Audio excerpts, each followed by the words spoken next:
Bonjour à toutes et à tous et bienvenue dans cette vidéo où on va voir les 7 erreurs à éviter quand vous débutez sur SketchUp. Donc on passe tout de suite sur le PC. Donc la première erreur lorsque l'on débute sur SketchUp, c'est le fait de ne pas faire de rendu. Du coup, avec SketchUp, il y a la possibilité d'utiliser d'autres logiciels, donc par exemple Twinmotion, qui permet d'avoir des rendus beaucoup plus réalistes, donc comme on voit juste en dessous. Et donc ça, c'est fait avec ce fichier SketchUp à la base. Du coup, j'ai modélisé cette maison sur SketchUp, donc où on a un rendu pas forcément très réaliste. Et avec Twinmotion, qui est un logiciel gratuit, on peut avoir ce genre de rendu réaliste. Du coup, si jamais vous, par exemple, faites des travaux, vous voulez redécorer chez vous, bah, c'est très très pratique parce que comme ça vous permet vraiment d'avoir des rendus très réalistes de ce que pourraient rendre des travaux chez vous. Du coup, si ça vous intéresse d'apprendre le logiciel Twinmotion, je vous mets une fiche juste en haut qui vous permet d'accéder à un tuto pour apprendre les bases du logiciel. La deuxième chose qu'on néglige souvent lorsqu'on démarre sur le logiciel SketchUp, c'est le fait de ne pas utiliser des composants. Donc je vais vous montrer très rapidement l'utilité des composants. Donc imaginons que l'on décide de faire une table. Donc là je vais juste vous faire les formes très rapidement sans faire quelque chose de joli, mais plutôt pour montrer en fait l'utilité des composants. Donc là vous avez la base de votre table et vous créez, donc on va faire un sans composant et un avec composant. Donc là on va créer un composant. Donc pour ça on fait make component. Donc d'ailleurs j'utilise la version SketchUp Free. Si vous utilisez la version SketchUp Make ou SketchUp Pro, c'est exactement le même principe. On va parler des trois versions dans cette petite vidéo, mais c'est exactement le même principe de fonctionnement. Donc là on a créé un composant, là on n'en a pas créé. Maintenant si on vient créer un pied, donc là on va utiliser un cercle, tac, on va créer un pied, on va venir le tirer, et donc on va le mettre pareil de l'autre côté. Donc si ici on veut recréer un composant, on va faire donc sélectionner tout, et make component, et là il y aura un composant qui va être la table, un composant le pied. Alors que là tout sera dans un seul composant, enfin d'ailleurs c'est même pas un composant mais tout sera dans le même dessin. Et du coup la chose qui est bien c'est que si jamais on veut venir déplacer par exemple le pied, et bien là on a juste à venir prendre l'outil déplacer, et on déplace juste le pied et la table reste juste à côté. Alors que ici, si jamais on veut déplacer uniquement le pied, et voilà, on voit qu'on ne peut pas du tout déplacer. Et si jamais on sélectionne juste la bonne zone, et ben, on va en fait étirer tout le dessin. Du coup, là, pour une table, déjà, ça peut être un peu gênant. Mais imaginez-vous, si jamais vous créez des choses qui ont besoin de bouger, bah, c'est vraiment très très utile. Puis même après, vous avez la possibilité par exemple de créer un groupe, et du coup, dans ce cas-là, eh ben, vous pourrez en fait tout déplacer en même temps. Et l'avantage aussi, c'est que vous n'avez pas besoin à chaque fois, dès que vous voulez bouger quelque chose, de venir sélectionner. Dès que vous appuyez sur le bouton, ça peut se déplacer tout de suite. Et d'ailleurs, très rapidement, on aurait pu déplacer le pied seulement, sans bouger notre dessin, mais uniquement en sélectionnant vraiment via un axe très précis, et du coup ça prend beaucoup plus de temps. Du coup, le troisième point, c'est le fait de ne pas utiliser des raccourcis clavier. Donc voici tous les raccourcis clavier les plus utilisés en fait sur SketchUp. Donc c'est une liste que j'ai faite. Et aussi j'ai mis donc ceux qui ne sont pas disponibles sur SketchUp Make ou sur SketchUp Free. Mais du coup, notamment, donc, je vous invite à faire pause sur l'image si jamais vous voulez découvrir plus en profondeur les raccourcis. Mais du coup, notamment si on est justement sur le logiciel SketchUp Free, c'est super pratique parce que du coup, sur SketchUp Free, on voit que le nombre d'outils disponibles en accès rapide est quand même assez limité. Comparé à par exemple SketchUp Make ou SketchUp Pro, on peut vraiment avoir le nombre d'outils que l'on veut en accès rapide. Du coup, là, c'est vraiment top parce que, par exemple, si on n'a pas un cercle, eh ben, on a juste à faire C et on peut avoir notre cercle très rapidement. Donc, si vous utilisez SketchUp Free, je vous invite à faire pause, à regarder un peu les différentes choses et pourquoi pas à faire à les tester ça vous fera vraiment gagner beaucoup de temps. Donc le troisième chose qu'on va voir, c'est les balises. Donc pour ça, on passe sur un projet existant pour voir l'utilité. Donc là, c'est une maison que j'ai créée donc, sur SketchUp Free. Et donc on voit que le fait que ce soit sur SketchUp Free, donc si elle était sur SketchUp Make ou SketchUp Pro, il n'y aurait pas forcément énormément de soucis, même si le fait qu'il y ait en fait des meubles, etc. à l'intérieur, sur un gros projet, on va avoir des ralentissements lorsqu'on va vouloir se déplacer en temps réel. Et du coup là, le fait d'être sur SketchUp Free en plus, étant donné que ce n'est pas un logiciel directement, mais on est sur un site internet, il va y avoir pas mal de lag. Et du coup, la chose à faire, en fait, ça va être de créer des balises qui nous permettent de faire disparaître ou apparaître certaines choses. Du coup, par exemple, là, si on fait disparaître chambre parentale, et ben, on va voir tous les meubles de la chambre parentale qui vont se désactiver. Si on fait disparaître cuisine, ça va être pareil, mais du coup, pour la cuisine. Donc, elle était juste là, tac, on peut la faire réapparaître. Et donc, lorsque on fait disparaître pas mal de choses, tac, meubles, on va faire disparaître beaucoup de choses. Et bien là, si jamais par exemple on va faire des modifications sur la maison, ça va être beaucoup plus facile et on voit que d'un coup il y a beaucoup moins de lag.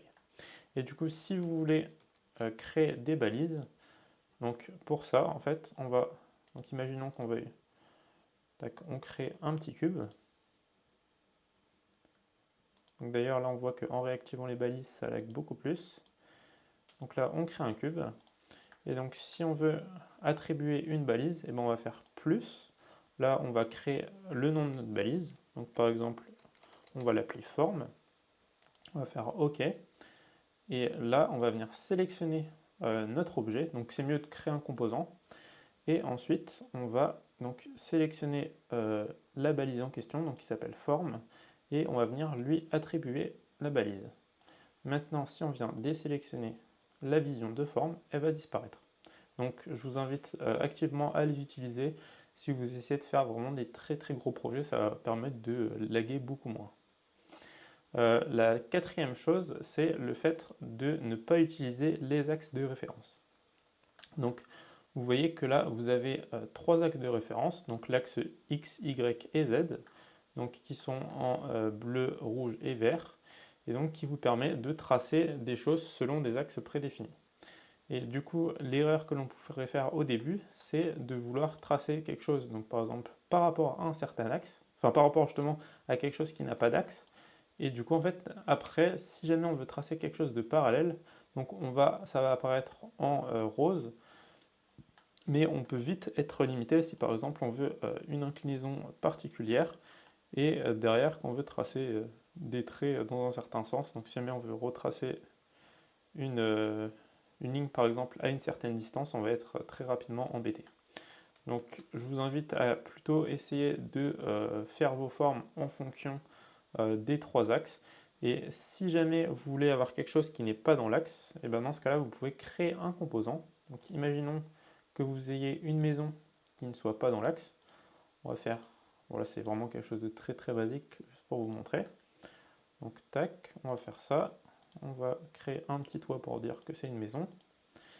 Et donc si on vient créer un composant, ben, lorsque vous faites un double clic, là on va avoir des nouveaux axes qui vont apparaître.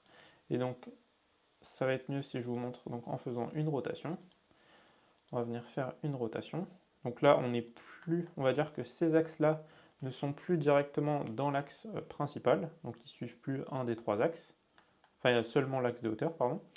Et du coup, si on fait un double clic, et bien là, on voit que lorsqu'on est dans notre composant, on a bien nos trois axes qui sont bien alignés. Et c'est parce que du coup, chaque composant va recréer des axes et va plus forcément utiliser l'axe principal.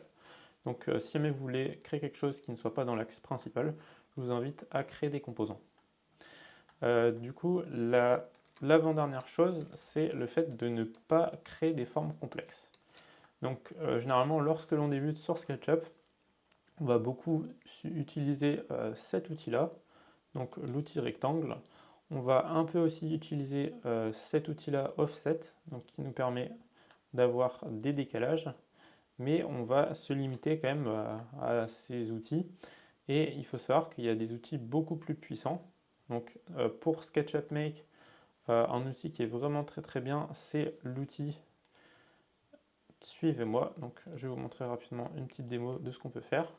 Donc tac, on va créer 2 cercles pour voir comment est-ce que ça fait. Et donc en fait, l'outil Suivez-moi, il va vous permettre de créer, de reproduire une surface par rapport à un tracé. Donc là, en l'occurrence, notre surface, c'est le grand cercle et le tracé, c'est l'axe du petit cercle. Et donc on va faire suivre ça sur toute la largeur.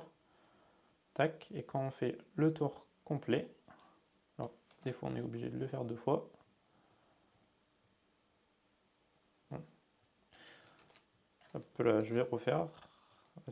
Il peut y avoir pas mal de petits soucis lorsqu'on essaye de faire des formes à l'intérieur. Des fois on est vraiment obligé de s'y reprendre plusieurs fois. Il faut que ça apparaisse comme étant un peu une boule de discothèque. Ah non, en fait, oui, je viens de capter le problème, c'est que j'ai pas mis les deux qui sont droits à la base. Donc attendez, je vais refaire.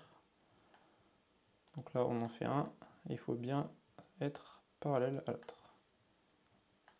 Donc là ça devrait mieux marcher. Donc on fait suivre l'un par rapport à l'autre, et donc là ça nous fait une boule. Et on peut vraiment faire de très nombreuses formes avec ce genre de choses. Donc imaginons que vous voulez faire, je sais pas, une rambarde qui suive une forme un peu particulière, et avec des formes arrondies. En fait, ça vous permet vraiment de faire beaucoup de choses avec des formes arrondies. Donc par exemple, si on veut faire une petite courbure, tac, on va faire une première, une deuxième. Là, on va venir dessiner un cercle selon l'axe rouge. Et ensuite, on peut venir en fait faire suivre cette forme-là selon l'axe en question.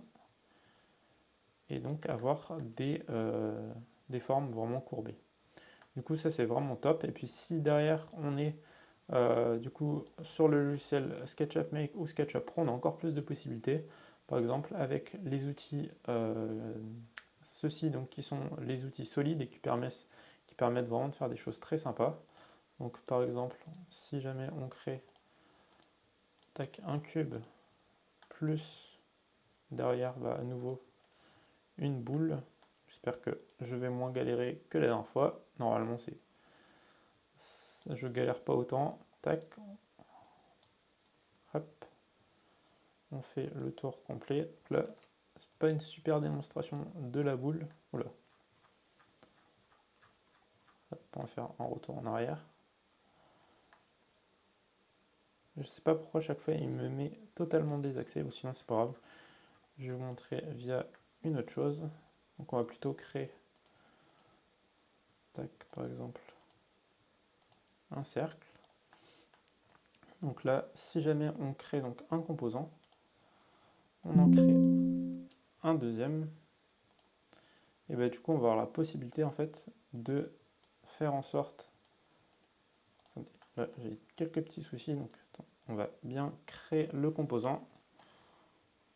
Ok, on crée le deuxième, tac, et donc avec les outils solides, vous avez en fait la possibilité de déplacer, donc de mettre l'un dans l'autre, et après de venir par exemple retirer l'un à l'autre et faire des formes plutôt complexes. Donc imaginons que vous ayez une boule, vous pouvez vraiment faire des formes qui sont plutôt sympas. Et vous avez aussi en forme plus complexe les formes bac à sable qui vous permettent par exemple d'avoir un terrain comme ceci et justement ne pas avoir un terrain plat comme on a vu sur SketchUp Free juste avant. Donc par exemple ce genre de terrain. Du coup ça permet vraiment d'améliorer du coup la réalité. Et la dernière chose que l'on va voir, c'est les textures. Parce que du coup, lorsqu'on est sur le logiciel SketchUp Free, par exemple, il y a un nombre de textures assez limité. Et si jamais on veut en augmenter, en fait, on ne peut pas en ajouter. Par contre, si jamais on est sur SketchUp Make ou sur SketchUp Pro, là, on a la possibilité d'ajouter des textures. Donc, en allant directement dans l'application texture et en allant ici, donc on a la possibilité d'ajouter des matériaux. Et surtout, on a la possibilité d'utiliser une extension. donc qui va nous permettre d'ajouter des textures de manière très très rapide. Donc imaginons que vous vouliez ajouter une texture de bois, vous faites importer, et ensuite vous allez pouvoir la placer sur le logiciel. Donc si jamais vous voulez apprendre à utiliser donc cette extension, et ben vous pouvez aller voir donc, dans mes autres vidéos, vous abonner. J'ai créé une vidéo spéciale sur l'import de textures via l'extension. Et si jamais vous voulez apprendre plus en profondeur le logiciel SketchUp, j'ai aussi créé des petites formations sur le sujet. Du coup, vous aurez tous les liens juste en dessous en description. Donc si vous êtes resté jusque là, merci beaucoup d'avoir suivi la vidéo en entière. N'hésitez pas à laisser un petit commentaire si ça vous a plu, et on se retrouve dans une prochaine vidéo.